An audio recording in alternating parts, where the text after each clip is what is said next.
Hola, molt bon dia, bona tarda, de fet. Estem al ex-monestir de Bon Repòs. Aquí hi ha una pau i una tranquil·litat que realment és difícil de trobar. Estem al Priorat, a la Morera del Montsant. Costa una mica de trobar, però realment, si aneu amb ganes i cames, hi arribeu en un no res. Això va passar a ser, després de ser monestir, a ser el Mas d'en Blai, que va pertànyer a la Cartoixa. Però anteriorment a pertànyer a la Cartoixa i als frares cartoixans, que tots s'ho quedaven per ells, va pertànyer a monges. A quines monges? Doncs a les monges del Císter. De quin Císter? Doncs de Poblet. Sí?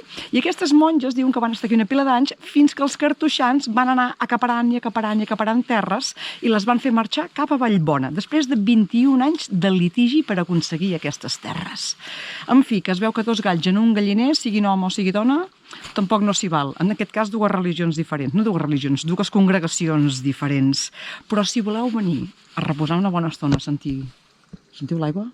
Una font que canta, a descansar sota un teix, un om grandiós, uns arbres que ni te'ls imagines aquí.